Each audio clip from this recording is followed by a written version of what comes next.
Pada bulan Juli 2003, terjadi sebuah kekacauan di sebuah apartemen kecil di Moskow. 3 orang kakak beradik membunuh ayah kandung mereka. Sang ayah, Mikhail, awalnya memanggil satu persatu putrinya ke kamarnya. Ia memarahi mereka karena tidak membersihkan lantai dengan benar. Lalu ia menyemprotkan wajah ketiganya dengan bubuk merica hingga mereka kesakitan dan hampir pingsan.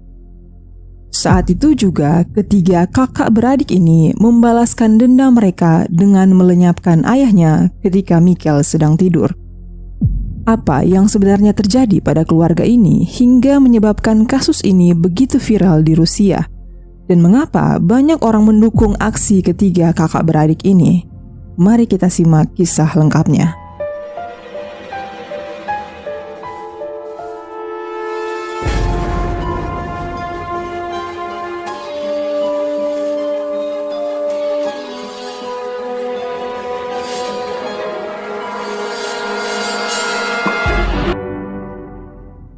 Kisah ini bermula pada 25 tahun yang lalu ketika Aurelia Dunduk bertemu dengan Mikhail Khachaturian.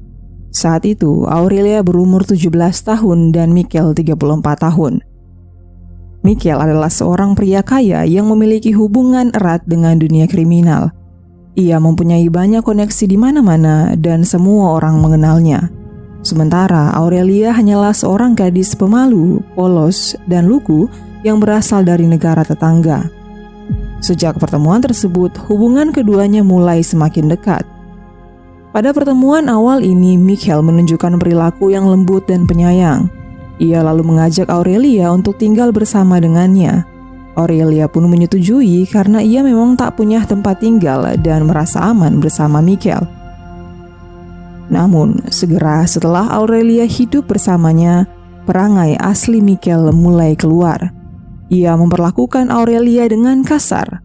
Setiap hari Aurelia menerima pukulan dan kekejaman bahkan ketika telah mengandung anak pertama dari Mikhail. Keduanya hanya menikah di gereja dan tidak mendaftarkan pernikahan secara resmi. Ini karena Mikhail tidak mau jika suatu saat nanti semua harta miliknya jatuh ke tangan Aurelia jika ia menikahinya secara sah. Ia malah mendaftarkan semua aset-asetnya atas nama ibu dan saudara perempuannya. Singkat cerita, akhirnya Aurelia melahirkan anak pertama dari Mikhail, seorang anak laki-laki yang diberi nama Sergei. Namun kehadiran anak ini sama sekali tidak merubah perilaku Mikhail. Ia tetap kasar dan kejam, bahkan Aurelia sama sekali tidak diizinkan untuk bertemu dengan keluarganya. Sejak saat itu, Aurelia tidak pernah meninggalkan rumah sampai 5 tahun lamanya, dan setiap tahunnya ia diharuskan melahirkan seorang anak. Setahun setelah kelahiran Sergei, Aurelia kembali melahirkan seorang anak perempuan yang diberi nama Christina, kemudian Angelina, dan terakhir Maria. Dengan perilaku suaminya yang kasar dan ia harus mengerjakan pekerjaan rumah sendirian, belum lagi mengurusi keempat anaknya yang masih sangat kecil, Aurelia merasa sangat lelah dan ia memutuskan untuk tidak punya anak lagi. Lalu Aurelia pun secara diam-diam mulai mengonsumsi pil kontrasepsi. Karena selama 2 tahun kemudian Aurelia tidak hamil lagi, Mikhail mengira bahwa dirinya tidak bisa memiliki anak. Dan ia pun mulai berasumsi bahwa keempat anak di rumah itu bukanlah anak-anaknya, melainkan hasil perselingkuhan Aurelia dengan pria lain. Mikhail mulai menyiksa Aurelia serta keempat anaknya. Aurelia sempat beberapa kali mencoba melarikan diri bersama anak-anaknya, namun karena Mikhail memiliki koneksi dengan banyak kriminal bahkan kepolisian, bukanlah hal yang sulit bagi Mikhail untuk kembali menemukan Aurelia. Ia pun mengancam Aurelia jika ia melarikan diri lagi, maka Aurelia tidak akan pernah melihat keempat anaknya lagi. Aurelia pun mengiyakan untuk tidak pernah sekalipun meninggalkan apartemen itu.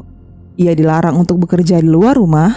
Mikhail mengurungnya jangan sampai ia melarikan diri.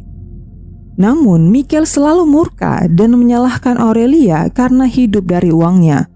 Tetapi ia sendiri menggunakan Aurelia sebagai budak.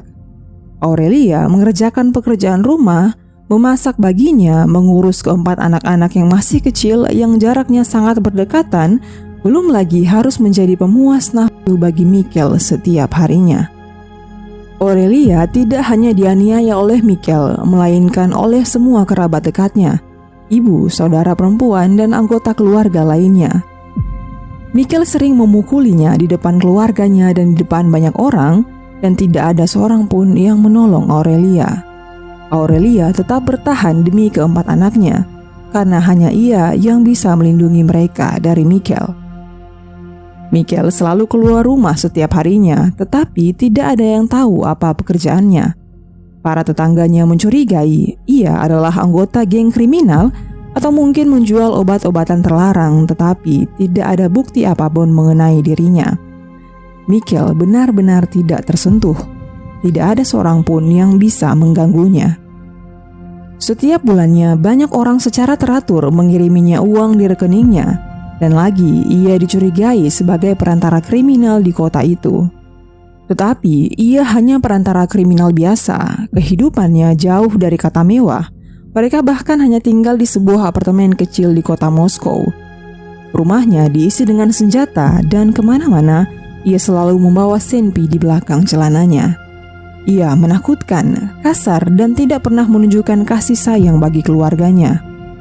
Tetapi Mikel menganggap dirinya orang yang religius. Ia sering pergi ke Israel untuk berdoa di sana. Mungkin ia percaya bahwa ia bisa menebus dosa-dosanya dengan berdoa kepada Tuhan. Suatu hari, Aurelia pernah dipukuli hingga dibawa ke rumah sakit. Tetapi Mikel malah melakukan hal itu lagi kepada Aurelia di sana. Pihak rumah sakit pun membuat laporan kepada polisi, tetapi beberapa waktu setelahnya, ketika tiba di kantor polisi, Mikel malah kembali melakukan itu kepada Aurelia. Tepat di hadapan para petugas, tetapi tidak ada yang berbuat apapun. Masalah rumah tangga adalah masalah keluarga itu sendiri. Begitu menurut hukum di Rusia. Dan lagi karena Mikel memiliki banyak kenalan, ia sama sekali tidak diproses atau mendapatkan peringatan apapun. Selama bertahun-tahun menyaksikan hal demikian terjadi pada ibunya, membuat hati Sergi, sang anak laki-laki tertua, menjadi sangat benci terhadap Mikel. Hubungan keduanya menjadi semakin buruk. Mikel tidak menyukai Sergi karena menurutnya Sergi bukan anak kandungnya. Ketika Sergi berusia 16 tahun, Mikel mengusirnya dari rumah tanpa uang, makanan, dan pakaian apapun. Sergi pun tidur di tangga rumah dan ibunya memberinya makan secara diam-diam ketika Mikel sudah tertidur. Tetapi Mikel memergokinya. Ia marah besar dan mengancam akan menghabisi Sergi. Sergi pun terpaksa harus meninggalkan rumah itu selamanya. Sementara itu, ketiga anak perempuan Mikel hidup dalam ketakutan dan kebencian sejak kecil. Dulunya Mikel memperlakukan mereka dengan baik, tetapi tak disangka hal buruk akan menimpa ketiga bersaudara ini. Semakin beranjak remaja, ketiganya mulai senang berdandan, mengadakan pesta kecil-kecilan seperti remaja lainnya, dan pergi keluar bersama teman-temannya. Namun bersamaan dengan hal itu, Mikel mulai menaruh perhatian secara khusus kepada ketiga anak-anak remajanya dan mulai mengabaikan istrinya. Pada tahun 2015, Mikel mengusir Aurelia.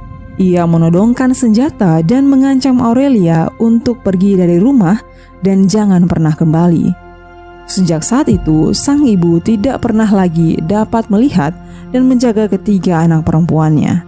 Kini tersisa 3 anak gadis itu yang tinggal sendirian dengan ayah mereka. Segera kehidupan mereka berubah menjadi seperti neraka.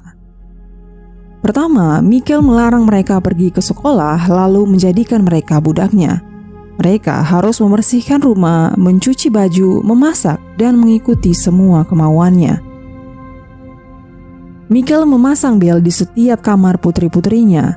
Ketika ia menekan tombol bel, maka harus segera datang ke kamar untuk melayaninya.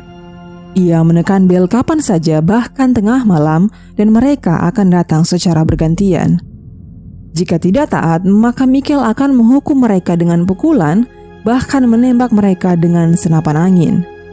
Pada beberapa waktu ketika kakak beradik ini diizinkan pergi ke sekolah, maka tubuh mereka akan terlihat penuh dengan lebam dan goresan. Semua guru, teman-teman, dan tetangga mengetahui bahwa gadis-gadis itu mendapatkan penyiksaan dari ayah mereka, tetapi tidak ada yang melakukan apapun. Para guru pernah melaporkan hal ini kepada otoritas perwalian. Michael lalu diundang ke sekolah, dan di sana ia malah memukul mereka bertiga dan mengancam para guru-guru dengan senjatanya. Hal ini menyebabkan para gadis-gadis itu takut untuk melaporkan apa yang terjadi pada mereka, bahkan ketika sang ayah mulai memperlakukan mereka dengan tidak pantas. Dimulai pada tahun 2014, ketika saudari perempuan yang tengah, Angelina, yang saat itu baru berusia 14 tahun, ikut pergi menemani ayahnya berdoa ke Israel. Di sana, Michael menyewa satu kamar hotel saja bagi keduanya, dan ia mulai berlaku tidak pantas dan memaksa Angelina untuk melayaninya. Michael berkata bahwa Angelina bukan anak kandungnya, dan ia harus menikah dengan Michael ketika sudah berusia 18 tahun nanti. Setelah itu, Michael pun mulai melibatkan kedua kakak beradik lainnya untuk melayaninya. Ia pernah meminta salah satu dari mereka mandi bersamanya. Pelecehan ini kerap terjadi terus-menerus. Michael biasanya menghabiskan waktu dengan salah satu dari mereka dan meminta dipijit, tetapi bukanlah pijitan seperti yang seharusnya. Setelah puas, ia akan memanggil yang lainnya secara bergantian. Karena hal ini terus terjadi, salah satu dari kakak beradik ini mengalami stres lalu sakit dan harus dirawat di rumah sakit. Kehidupan para gadis ini benar-benar menjadi seperti di dalam neraka. Mereka merasa tidak ada gunanya melaporkan hal ini kepada siapapun karena akan percuma. Ketiga kakak beradik ini benar-benar tidak punya harapan akan datang pertolongan bagi mereka. Mereka tidak bisa melarikan diri karena tidak punya sumber penghasilan apapun, sementara Maria si bungsu masih di bawah umur. Kedua kakaknya tidak tega meninggalkannya. Hingga suatu hari, para kakak beradik ini tidak sanggup lagi menahan siksaan yang terus terjadi. Mereka tidak tahan melihat satu sama lain disiksa. Saat itu, Michael baru saja pulang ke rumah. Di sana, ia mendapati lantainya kotor yang menurut kakak beradik itu sudah dibersihkan. Michael juga memarahi mereka karena memakai uang di luar batas yang telah ia tentukan. Michael lalu memanggil putrinya satu persatu dan menyemprot wajah mereka dengan semprotan merica. Karena hal ini, sang kakak tertua, Christina, sampai pingsan dan tidak bisa bernafas. Dan ketika Michael tertidur, para gadis-gadis ini memutuskan untuk melenyapkannya. Mereka mengambil pisau dari dalam mobil sang ayah yang selalu ia bawa, juga mengambil palu dari dalam kotak peralatan. Saat Michael sedang tertidur di kursi goyangnya, mereka perlahan mendekatinya dari belakang lalu mulai menyerangnya. Angelina melayangkan palu kepadanya dan Maria dengan pisau, sedangkan Christina menyemprotkan merica ke wajahnya. Michael lalu terbangun dan berusaha melarikan diri dari apartemennya. Ia menuruni tangga, lalu Angelina mengambil pisau dari tangan Maria dan menusuk jantungnya, menyebabkan Michael jatuh dari tangga dan mati seketika. Total, Michael mendapatkan sebanyak 36 kali tusukan. Para tetangga yang mendengar kegaduhan tidak memanggil polisi karena telah terbiasa dengan hal itu. Ketiga kakak beradik ini lalu memutuskan untuk memalsukan kejadian itu dengan menusuk diri mereka sendiri. Mereka berkata bahwa sang ayah yang menyerang mereka terlebih dahulu dan ketiganya hanya melakukan pembelaan.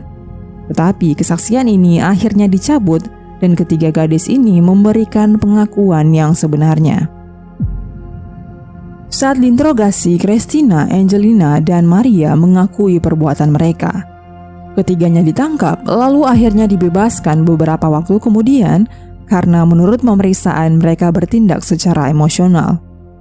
Hasil pemeriksaan menyatakan bahwa Michael secara teratur menyiksa anak-anaknya dan melakukan hal-hal yang tidak pantas kepada mereka. Kondisi mentalnya parah, ia pernah dirawat di rumah sakit jiwa.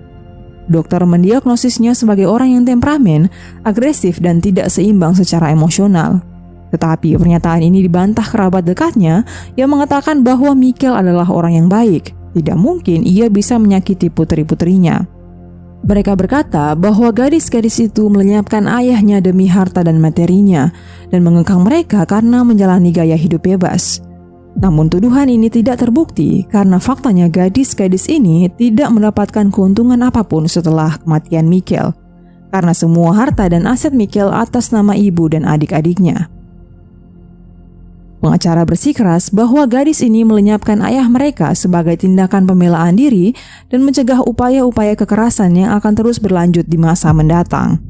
Ketiga kakak beradik ini akhirnya dibebaskan, namun kasus ini terus berlarut-larut hingga 5 tahun telah berlalu dan belum ada kepastian terhadap ketiganya. Christina, Angelina, dan Maria dilarang untuk tinggal bersama dan saling berkomunikasi. Mereka tidak diperbolehkan menggunakan internet atau melakukan wawancara. Mereka bisa mendapatkan pekerjaan tetapi tidak dapat berkuliah karena sewaktu-waktu mereka mungkin akan diadili dalam persidangan dan dapat dikirimkan ke penjara kapan saja. Jaksa penuntut umum menyatakan bahwa ketiganya telah bersekongkol membunuh ayah mereka dan ketiganya akan mendapatkan hukuman 20 tahun penjara. Namun masih banyak orang waras di Rusia mendukung ketiga gadis ini karena memahami penderitaan yang mereka alami. Kakak beradik ini melakukan pembelaan atas diri mereka sendiri. Tetapi banyak orang lainnya percaya dengan fakta bahwa mereka adalah pembunuh dan harus dihukum di penjara. Kisah ini menceritakan tentang bagaimana ketiga gadis ini berupaya membela diri mereka sendiri satu dengan yang lain dan menghancurkan hidup mereka sendiri karena pengabaian, ketidakpedulian orang di sekitar mereka, dan sekarang ketidakadilan yang mereka hadapi. Tidak ada yang peduli dengan lebam dan luka goresan yang mereka dapatkan, juga teriakan minta tolong yang setiap hari terdengar, bahkan ancaman dengan senjata yang dilakukan ayah mereka di depan banyak orang. Hal ini karena Rusia belum memiliki undang-undang yang mengatur tentang kekerasan dalam rumah tangga. Pihak berwenang meyakini bahwa urusan rumah tangga adalah urusan keluarga itu sendiri dan tidak ada yang boleh ikut campur. Jika saja ada peraturan yang mengatur tentang hal ini, tentunya tidak akan memakan banyak korban kekerasan, penyiksaan, bahkan sampai pembunuhan. Christina, Angelina, dan Maria yang berusaha membela diri mereka sendiri malah mendapatkan kehancuran yang membuat kehidupan dan masa depan mereka terancam. Bahkan terburuknya akan menghadapi hukuman di balik jeruji besi. Menurut teman-teman, apakah mereka pantas mendapatkan hal ini? Berikan pendapat Anda di kolom komentar di bawah ini, dan demikian dulu untuk kisah nyata kali ini. Semoga kakak beradik ini mendapatkan keadilan sebagaimana seharusnya yang mereka dapatkan. Dan sampai jumpa di video selanjutnya.